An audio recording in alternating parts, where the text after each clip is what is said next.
Hello mga bro, andito ako ngayon sa taas ng aming bubong sa garahe.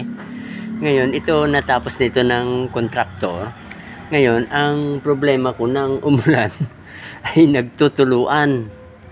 Ngayon, chinek ko at sa nadiscover ko na hindi nila masyadong hindi nila na masyadong kabisado na itong ano na ito, yung wall na ito ay skim coat. Ngayon, nung ilagay na nila yung flashing, ay direkta na nilang linagay ang pagkatapos ng flashing, direkta na nilagay yung silicone. At nang umulan, yun nga, nagtatagasan. Kasi skim coat lang naman skim coat. Kaya nga na-absorb ng tubig yan. Tapos, dadalo yan doon sa pag na-absorb ng tubig, dadaloy na yan doon sa wall mo. Ngayon, pinag-isipan ko kung anong paraan. So, ang gagawin ko ay kakaskasin ko muna ang kalaliman ng skim coat. Ano lang naman, siguro ang skim coat niya ay mga 1/8 to 1/16 to 1/8. So, ang gagamitin ko mula dyan sa may dyan sa taas ng na yan, ng flashing na yan, ay kakaskasin ko siya nitong spatula. May maliit at matibay na spatula. Pagkatapos, susundan ko siya ng itong mga na ito, yung mga lumang grinder na ito. Yan. Kaya huwag nyo itapon itong mga lumang grinder nyo na nga hindi na po pwede doon sa makina. Huwag nyo na gamitan ng makina. Pagkatapos yung kagaya nyo itong mga skim coat, kaskasin nyo ng muna yung lalim, kaskasin nyo ng spatula. Pagkatapos padadaanan nyo nito, yung mano-mano lang, ikaskas mo lang yan sa gilid hanggang magkaroon siya ng maliit na kanal. Yan ang gagawin ko ngayon. Kagaya nitong ginawa ko, ipakita ko sa inyo. Sandali. Ito. So, okay mga bro, itong ginawa nila, yan, ito, ayan, ito inano nila, wala, skim coat yan kaya pag inano mo yan, babaon. Ngayon, papasukan ng tubig yan pag na-absorb ng skim coat.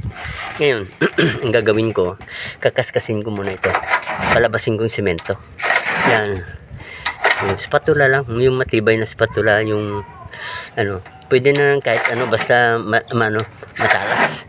Yan, ganyan. Paglabas ng semento, ganyan, padaanin nyo ng lumang, kita nyo to, lumang grinder yan. Huwag nyo itapon mga lumang grinder, pakinabangan nyo yan. Yan, ganyan. Tapos, anuin ko yan. Kaskasin ko yan. Yan. Para malinis yan. Pagkatapos nyan, yan, di ba? May mga, may mga simisimento pa. Ang gagawin ko dyan, ay, babrasan ko na yan. Yup.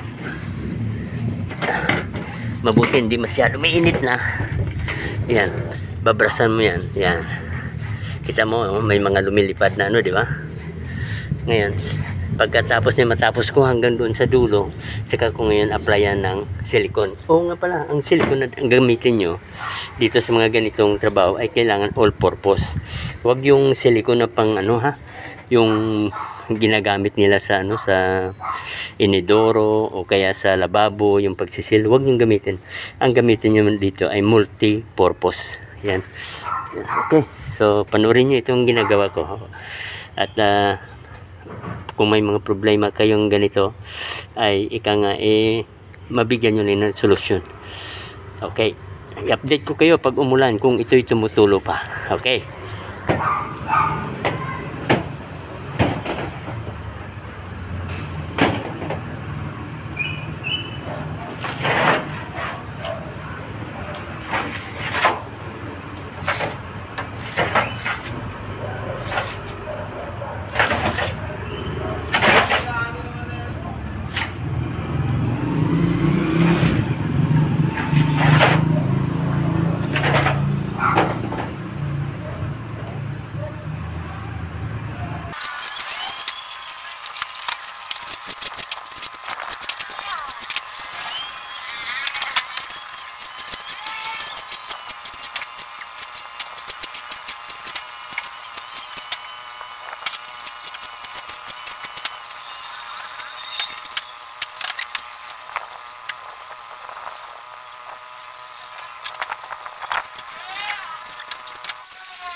ngayon mga bro, pagkatapos na malagyan ng ano yan, pinaka lining or kanal na yan, kung nakikita niyo yan. Yan. Labas ng simento niyan. Yan. Labas ng simento. At ito skim coat na nila. So labas ng simento niyan hanggang doon sa dulo yan. Ngayon, na ano na yan, nabrasan na yan. At ready for ano na yan, silicone. At ang silicone na gamit ko ay Pro-Seal na multipurpose. Okay. Panoorin ninyo yung video nito para matuto kayo at sa mga gumagawa, malaman nyo na hindi nyo na kailangan i-bend itong placer na ito. Basta maidikit nyo siya ng gusto, lagyan nyo ng maliit na kanal lang. Yan dyan, lagyan maliit na kanal, tapos dyan kayo magsisilant, sakop na yan dito. At ang kaigihan nito ay makatipid kayo sa sealant kasi maliit lang ang ano, pero isisil nyo yan ha, yung malinis na pagsisil. Okay, na pagsisilant. Okay mga bro, so umpisahan ko na ang pagsisilant nito.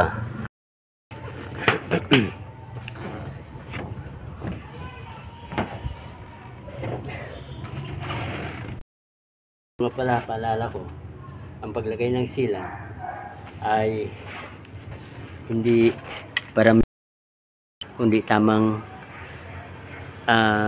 quantity lamang, at ang paglalagyan ika nga malinis at merong ika nga gatla para dito sa gutter nito. Ito ang kaso nito. Sige, ito natapos ko na yun dyan, doon na lang sa likod.